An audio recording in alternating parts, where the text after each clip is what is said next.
Hello students, आज का हमारा टॉपिक है एक्सीलरेशन इन सर्कुलर मोशन। तो सर्कुलर मोशन में क्या होता है? एक पार्टिकल होगा, कोई मान लो कि एक धागा है, धागे में एक पार्टिकल लगा के हम गोल गोल घुमा रहे हैं। तो वो पार्टिकल भाई, या फिर कोई ईटा ले लो, ईटा बांध के घुमा रहे हो।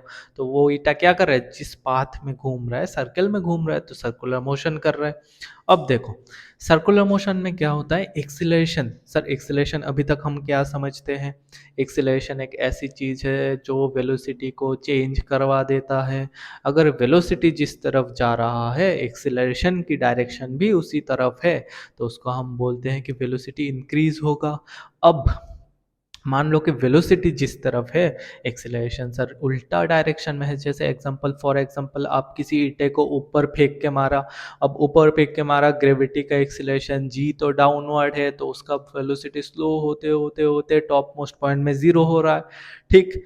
अब फिर वापस जब आ रहा है, अब वेलोसिटी भी नीचे और एक्सीलरेशन का जी भी नीचे, तो दोनों वेलोसिटी इंक्रीज होते होते बहुत वेलोसिटी के साथ वापस आके ग्राउंड में हिट कर देता है। ठीक। इतना पता है।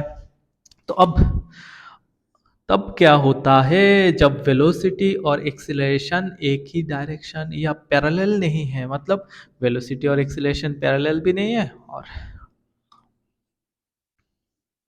v इधर, a उल्टा, तो इसको हम रिटार्डेशन कहते हैं। अब v और a अगर खुद अब आपस में कोई एंगल करके है, तो तब क्या होता है? तो एक्सीलरेशन एक वायरस की तरह है जो वेलोसिटी को चक्कर लेता है, उसको चेंज करवा देता है। ठीक है। अब वेलोसिटी भी उससे बचना चाहता है। अब वेलोसिटी यहाँ पे क्या बोलेगा? एक्सीलरेशन, तुम तो मेरे साथ पैरेलल हो ही नहीं, मुझे कैसे चेंज करोगे? एक्सीलरेशन बोलता है, देख बेटा, मैं दिखाता हूँ तुझे कैसे चेंज करता हूँ। तो एक्सीलरेशन बोलता है, मैं दो कंपोनेंट में डिवाइड हो जाऊंगा, एक तो वेलोसिटी के अलोंग और दूसरा वेलोसिटी के परपेंडिकुलर। और वेलोसिटी के परपेंडिकुलर में हमारा एक्सीलरेशन परपेंडिकुलर मिलेगा, और यहाँ पे पैरेलल। तो अब एक्सीलरेशन पैरेलल क्या कहेगा कि वेलोसिटी, तेरा जो भी मैग्नीट्यूड है वो मैं चेंज करूंगा, और तेरा जो अकर है ना, उस डायरेक्शन का, वो मैं चेंज करूंगा। कौन कहता है? ये परपेंडिकुलर कंपोनेंट। तो एक्सीलरेशन का परपेंडिकुलर, हमेशा एक्सीलरेशन एक कंपोनेंट वेलोसिटी के पैरेलल और दूसरा परपेंडिकुलर जाएगा। परपेंडिकुलर वाला वेलोसिटी को घुमा देगा, इसका डायरेक्शन चेंज करवा देगा, और इसका पैरेलल कंपोनेंट मैग्नीट्यूड। ठीक है। तो अब सर्कुलर मोशन में आते हैं। वहां पे क्या हो रहा है? सर, एक्सीलरेशन में आने से पहले, एक्सीलरेशन कहाँ से आता है? Rate of change of velocity. पहले हमें वेलोसिटी ढूंढनी होगी। अब वेलोसिटी कहाँ से आता है? सर, उसका पोजीशन टाइम के साथ चेंज हो रहा है, तो तभी तो वेलोसिटी आ रहा है। तो हम देखेंगे कि पोजीशन क्या है। तो मान लो कि एक पार्टिकल सर्कुलर मोशन कर रहा है। परफेक्ट सर्कल नहीं हुआ, कोई नहीं, चलो दिक्कत नहीं है।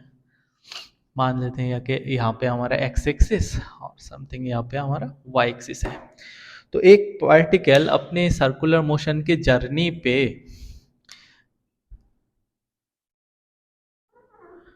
एक पार्टिकल अपने सर्कुलर मोशन के जर्नी पे, मान लेते हैं यहाँ पे किसी पॉइंट पे थे और हमने इसका फोटो खींच लिया।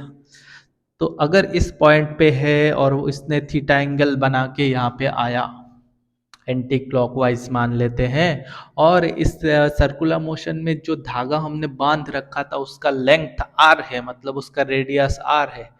तो उस पोजीशन में हम उस सिचुएशन में हम बोलेंगे इस पार्टिकल का पोजीशन कैसे लिखेंगे? तो पोजीशन लिखना कौन सी बड़ी बात है? ये ट्राइंगल है और इसका परपेंडिकुलर है और ये बेस है। तो आर अगर हाइपोटेनियस है तो परपेंडिकुलर हो जाता है आर साइन थीटा, है कि नहीं? बिल्कुल। और उसका बेस क्या हो जाएगा? R cos theta. सही। हमने उल्टा लिखा, एक्स के तरफ आर कॉस थीटा लिखना चाहिए, आर कॉस थीटा। और वाई कंपोनेंट क्या हो गया? वाई एक्सिस के तरफ आर साइन थीटा।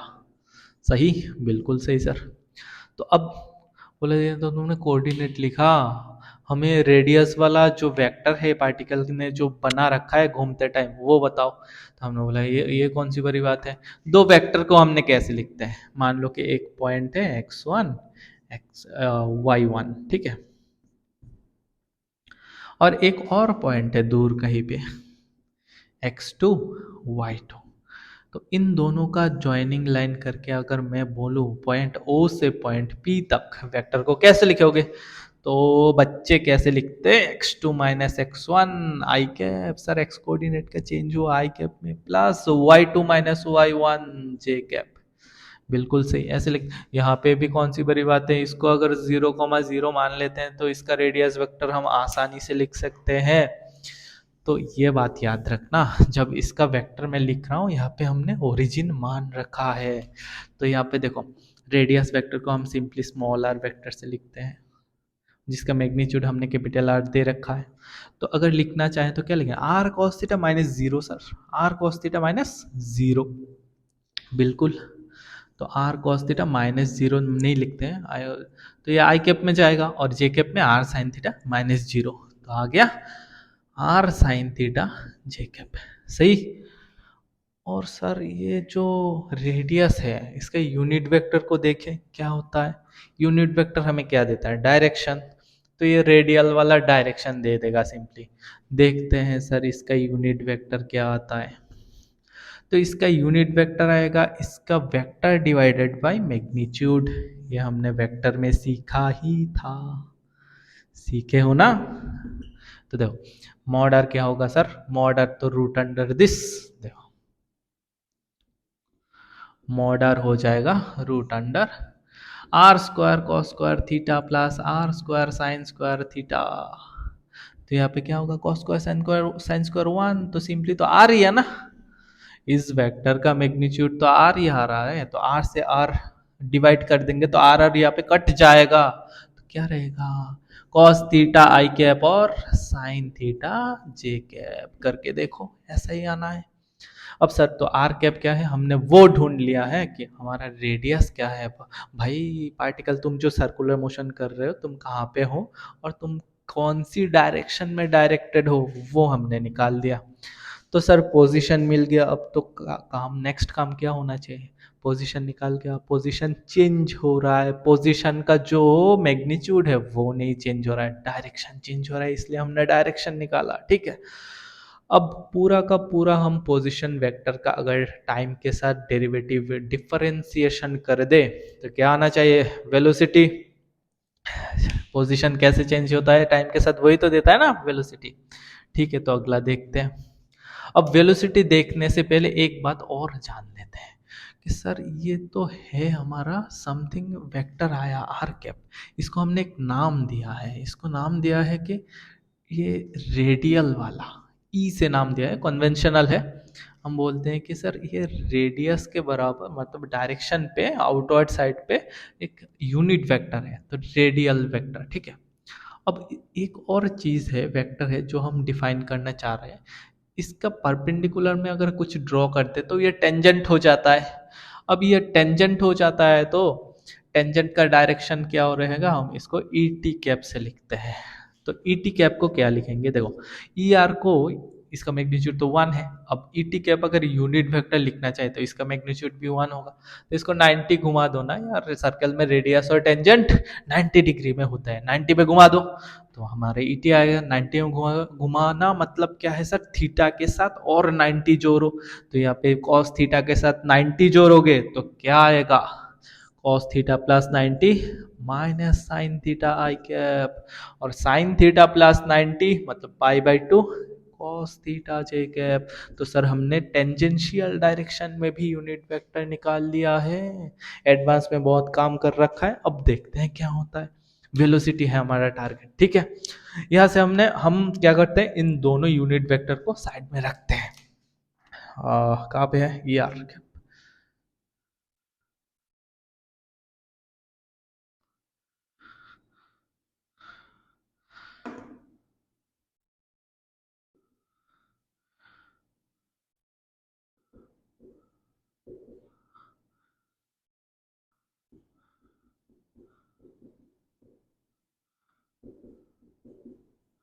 लिख लिया, ओके। अब देखो इसको मिटाते हैं पूरा।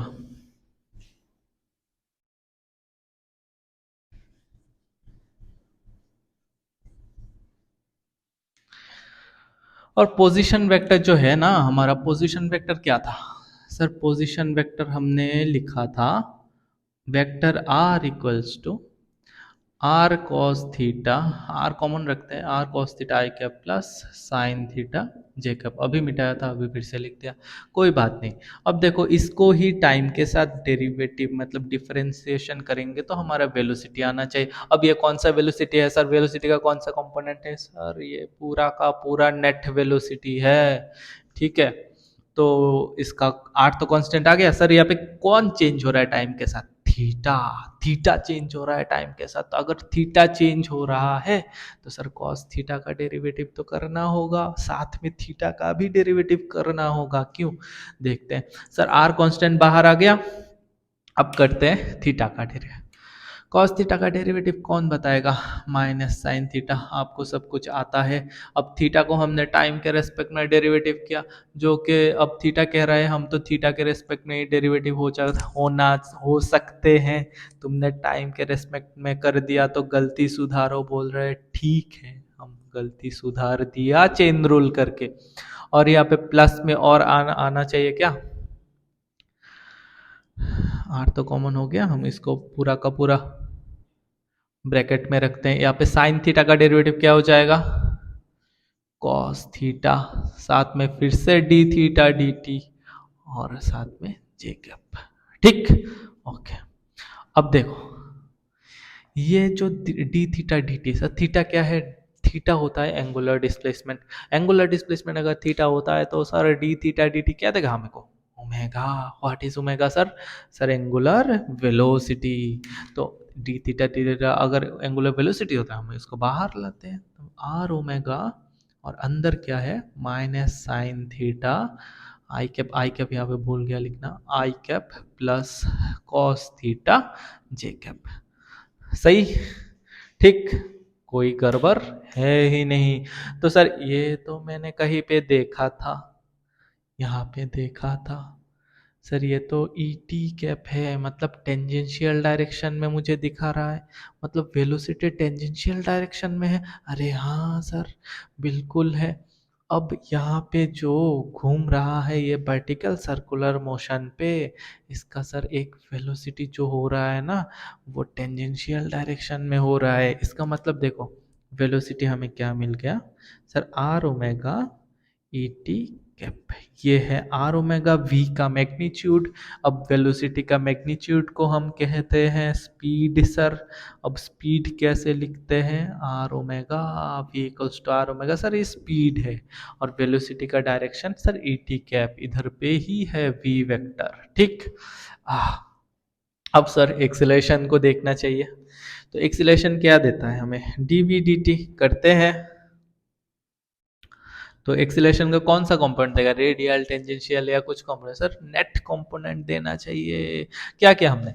रेडियस तो हमें पता ही है, ठीक। दो यूनिट वेक्टर पहले ही ढूंढ के रखे हैं। कैसे ढूंढ के रखे हैं? पोजीशन वेक्टर से डायरेक्ट माइनस करके हमारा नेट जो क्या यूनिट वेक्टर आ गया। अब रेडियस हमारा यहाँ पे है, रेडियस को एक बार डेरिवेटिव कर दिए तो वेलोसिटी आ गया। अब वेलोसिटी को एक बार और डेरिवेटिव कर देंगे, एक्सीलरेशन आ जाएगा।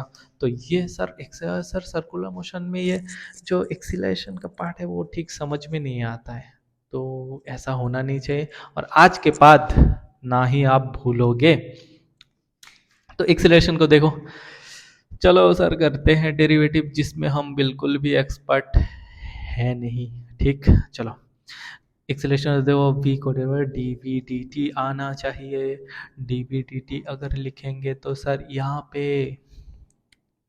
क्या हो रहा है देखो, ई टी कैप जो है ना, ई टी कैप में थीटा था। अब थीटा भी अब सर चेंज होता है टाइम के रेस्पेक्ट में, ओमेगा भी चेंज होता है। आर कांस्टेंट है, ओमेगा चेंज होता है क्योंकि ओमेगा थीटा पे डिपेंडेंट है। थीटा चेंज, ओमेगा चेंज, यहाँ पे भी थीटा थीटा, तो सभी चेंज हो रहा है। तो हमें यू वी करना, हम इसको यू रखते हैं और इसको वी रखते हैं, पूरा बॉक्स को फिर करते हैं, ठीक है। अब देखो डीवीडीटी का हमें क्या मिलता है? आर तो कांस्टेंट, हमने इसको रख दिया बाहर। ओमेगा को पहले डेरिवेटिव करके जो है वो रख देते हैं।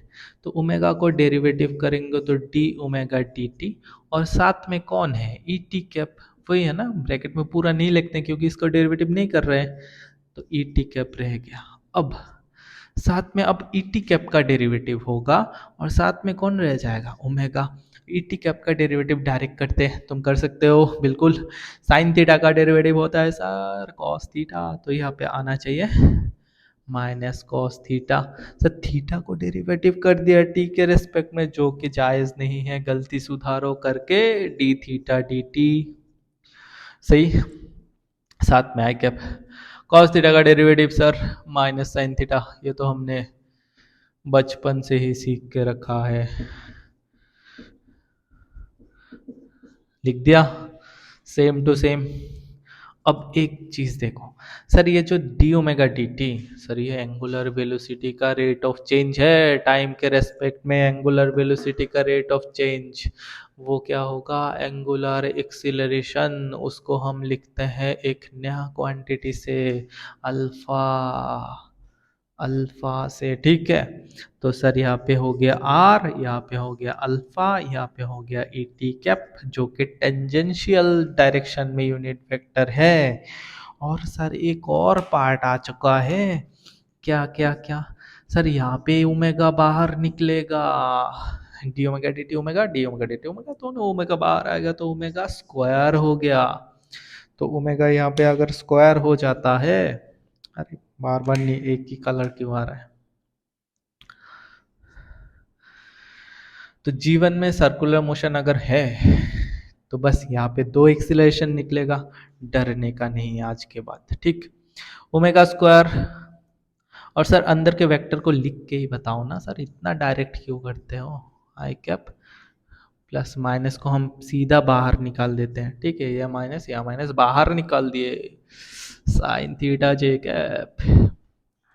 तो सर इसको भी कहीं तो मैंने देखा था, ये है रेडियल एक्सीलरेशन के रेडियल डायरेक्शन में यूनिट वेक्टर, तो इसको हम सीधा लिख सकते हैं ई आर कैप। तो हमारा सर एक्सीलरेशन इतना खूबसूरत है तो हमें पहले पता ही नहीं था। देखो पहले इसको लिखते हैं, माइनस ओमेगा स्क्वायर, आर कहाँ गया भाई, वो ब्रैकेट तो उठा लिया ना, आर होना चाहिए, आर ए आर कैप, ठीक है, प्लस आर अल्फा, एयर नहीं यार, ई टी कैप,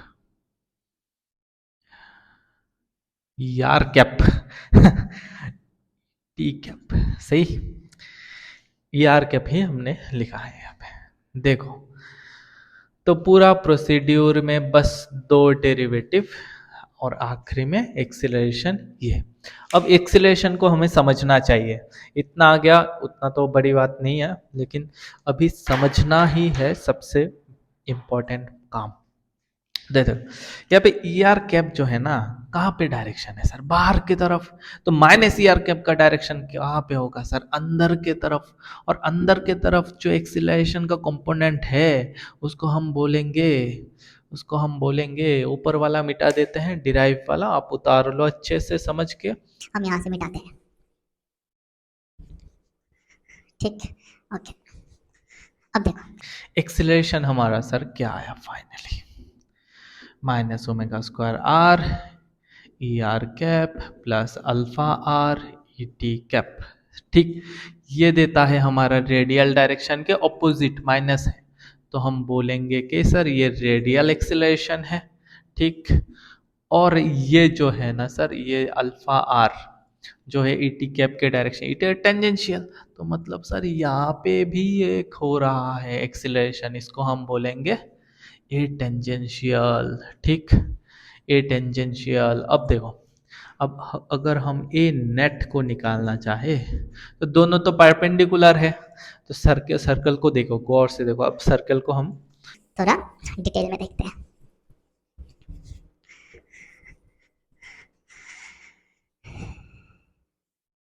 और देखो सर्कल में एक एक्सीलरेशन हमेशा रेडियस के अंदर की तरफ होता है और एक एक्सीलरेशन हमेशा टेंजेंट के बराबर होता है, तो इसको हमने ए टी बोला, ए टेंजेंशियल एक्सीलरेशन, इसको हमने बोला रेडियल एक्सीलरेशन। अब देखो क्या होता है, रेडियल एक्सीलरेशन और ए टेंजेंशियल तो दोनों 90 डिग्री करके हैं, तो दो परपेंडिकुलर वेक्टर अगर ऐड होता है तो उसका मैग्नीट्यूड कैसे आता है, देखो रेडियल का स्क्वायर प्लस टेंजेंशियल का स्क्वायर। ठीक, तो नेट एक्सीलरेशन सीधा इधर जाना चाहिए, और इससे क्वेश्चन आ चुका है प्रीवियस ईयर में। नेट एक्सीलरेशन का डायरेक्शन इधर होगा, इधर होगा, इधर होगा। तो नेट उसने मेंशन नहीं किया था क्वेश्चन में, सीधा बोल दिया था कि हम अगले क्लास में देखेंगे क्वेश्चंस वगैरह। ठीक है, इसको बोलते हैं नेट एक्सीलरेशन यहाँ पे होगा, राइट। तो कोई भी पार्टिकल अगर जनरल मोशन कर रहा है तो उसका नेट एक्सीलरेशन सर एक रैंडम सा डायरेक्शन में होता है, ना कि टेंजेंट ना कि रेडियल। अब मान लो कि पार्टिकल का जो ओमेगा है, what is omega sir, angular velocity, वो कांस्टेंट हो गया। तो वो अगर कांस्टेंट हो गया तो सर अल्फा जो है ना, उस वो कहाँ से लाए थे हमने, डी ओमेगा डी टी से, जो डेरिवेटिव हुआ था, खोल के देखो। तो D omega D T sir क्या है, D omega D T sir angular velocity का रेट ऑफ चेंज है, रेट ऑफ चेंज है। तो अब मान लो पंखा जो घूम रहा है ना, उसका स्पीड फिक्स है ना, हम इंक्रीज कर रहे हैं ना डिक्रीज कर रहा है, फिक्स है। तो फिक्स है तो ओमेगा तो चेंज ना होना। तो अगर ओमेगा चेंज नहीं हो रहा है तो सर अल्फा तो जीरो हो गया, कांस्टेंट का डेरिवेटिव जीरो, तो अल्फा जीरो। तो अगर इफ, और इसको यूनिफॉर्म सर्कुलर मोशन भी बोलते हैं, ठीक है, जब ओमेगा कांस्टेंट हो जाता है। तो for uniform circular motion sir इसमें तो ओमेगा कांस्टेंट हो जाता है। अगर ओमेगा कांस्टेंट हो जाता है तो डी ओमेगा डी टी मतलब अल्फा गायब। अगर अल्फा गायब हो गया तो एक्सीलरेशन हमारा नेट वाला क्या आ गया, तो simply sir minus omega square R E R cap. तो ये ओमेगा स्क्वायर आर का डायरेक्शन कहाँ पे है, अंदर के तरफ, ई टी था अल्फा आर। तो सर ये अल्फा क्या करता है, हम पंखा का स्विच ऑन करते हैं तो फिर ये पंखा धीरे धीरे धीरे धीरे स्पीड इसका इंक्रीज होता है, इंक्रीज होते होते एक जगह में जाके फिक्स होता है। ठीक है, जो ये जो इंक्रीज करवाता है वो अल्फा होता है। तो कुछ देर बाद एक्सीलरेशन खत्म, एंगुलर एक्सीलरेशन, तो फिर वो कांस्टेंट स्पीड से घूमता रहता है, और वो है ओमेगा। अब कोई बॉडी घूमता है तो ये रेडियस के डायरेक्शन में एक एक्सीलरेशन लग जाता है। तो सर इसे फील कैसे करें, एक्सीलरेशन कौन देता है, कोई ना कोई फोर्स। बॉडी को एक्सीलरेशन कौन देता है, फोर्स। तो देखो, अगर रेडियस के तरफ एक्सीलरेशन है तो बॉडी आता क्यों नहीं है, आता क्यों नहीं है, देखो एक्सीलरेशन तो है सर, लेकिन बॉडी आ क्यों नहीं रहा है। देखो इसका लॉजिक ना हम अगले लेक्चर में देखेंगे, जहाँ पे सीओडो फोर्स का कॉन्सेप्ट आएंगे, सेंट्रीफ्यूगल का बात करेंगे। तो इस एक्सीलरेशन यहाँ पे जो आ रहा है, एक इसको टेंजेंशियल एक्सीलरेशन बोलते हैं, रेडियल।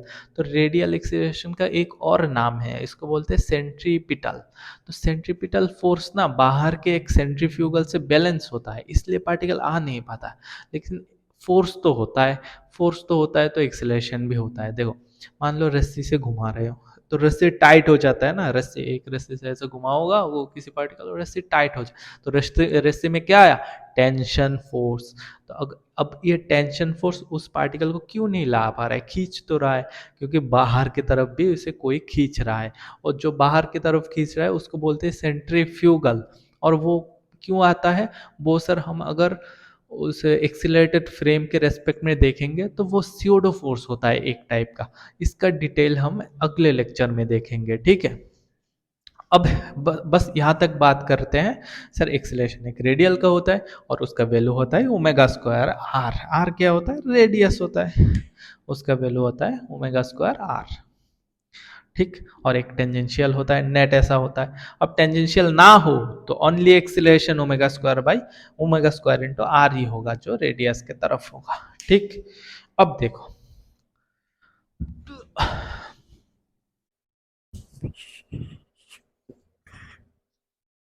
इसी चीज का, अब देखो इसी चीज का एक एग्जांपल लेते हैं, ठीक है। बहुत सारे एग्जांपल होते हैं, हम एक खूबसूरत सा, एक बहुत अच्छा सा एग्जांपल लेते हैं, फिर देखते हैं क्या आता है इसमें, ठीक है। बहुत अच्छे से मिटा है, साफ होनी चाहिए बोर्ड।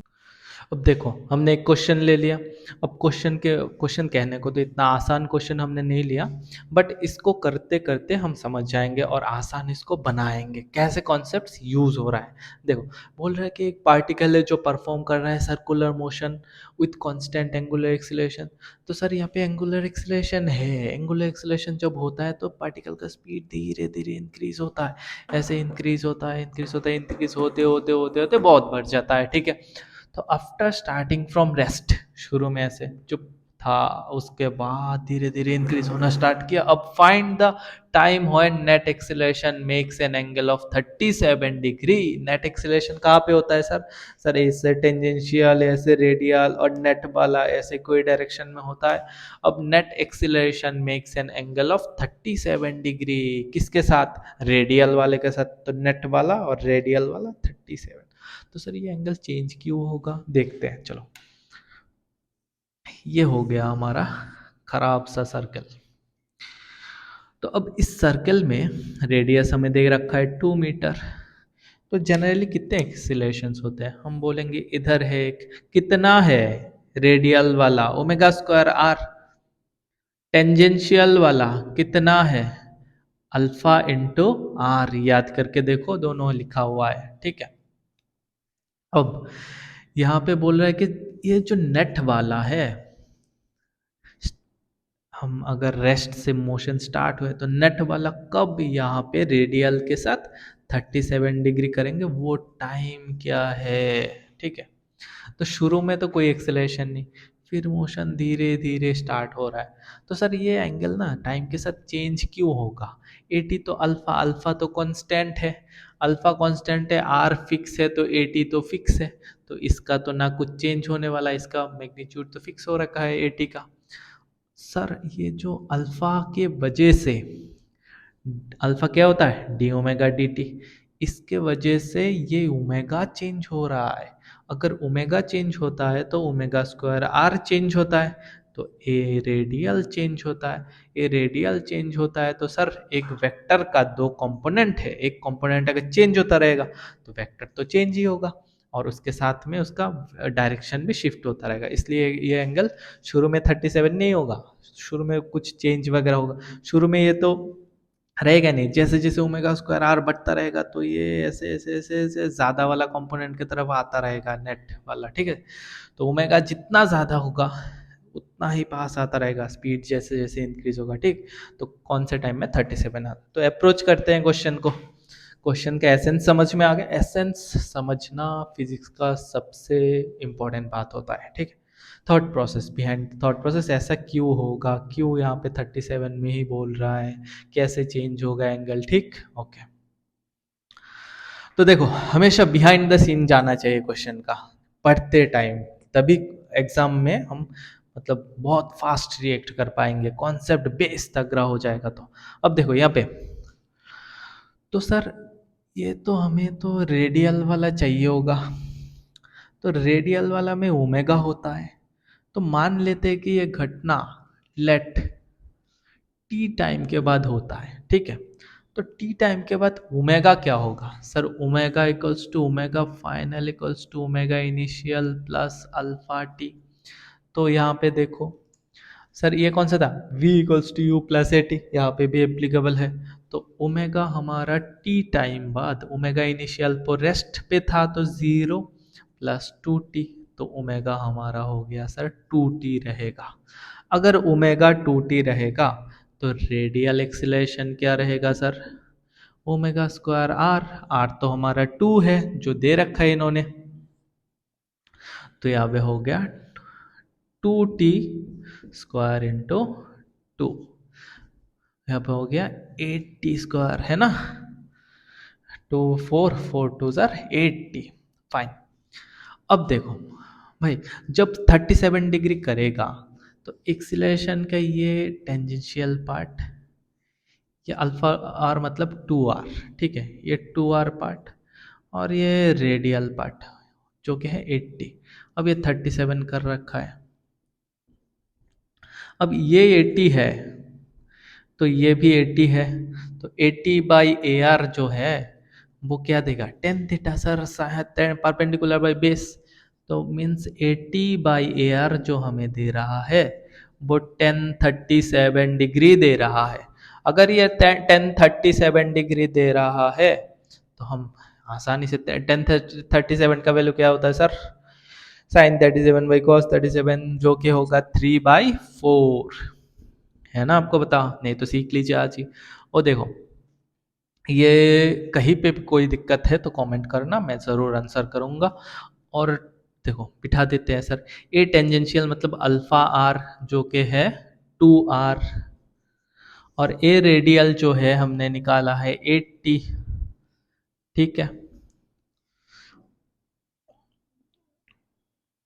और आर भी हमारा है ना, आर भी दिया हुआ है, हमने क्यों नहीं लिखा? 4 आ रहा है सर, आर तो 2 है, तो यहाँ पे 1037 3/4 है। तो इम्प्लाइज आर मतलब तो सर 4 है, आर मतलब तो सर 2 है, तो 4/80 इक्वल्स टू 3/4। 4 से कटे तो 2 2 2 2, तो यहाँ पे हमारा सर टी आ रहा है 2/3, 2/3 सेकेंड। तो सर ये घटना घटेगा 2/3 सेकेंड बाद। ठीक, 2/3 सेकेंड बाद। ठीक, तो थोड़ा बहुत मुझे लगता है सर्कुलर मोशन का एक्सीलरेशन का कॉन्सेप्ट थोड़ा बहुत आपको समझ में आया होगा। अगर आपको ऐसा लगता है कि सर्कुलर मोशन में पहले दिक्कत था अभी ठीक हो रहा है तो मेरा ये क्लास सक्सेस है। बाकी आप फॉलो करते रहिए, लगातार लेक्चर्स आते रहेंगे। आप अपना डिमांड ज़रूर रखिए इस चैनल पे, ताकि मैं एज ए टीचर आपको बेस्ट प्रोवाइड कर सकता हूँ। ठीक है, तो आज के लिए इतना ही, चलते हैं, गुड नाइट।